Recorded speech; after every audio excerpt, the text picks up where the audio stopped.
This animal eats plants, then becomes a plant. Everything you thought about biology is about to change.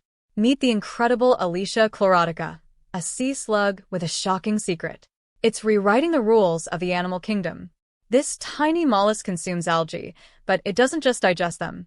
It steals their chloroplasts, the powerhouses of photosynthesis. These stolen organelles integrate into the slug's own cells. For months, it survives purely on sunlight, like a living solar panel.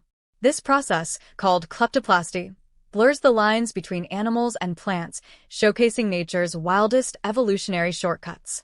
Imagine never needing food, only sunshine. What plant power would you steal?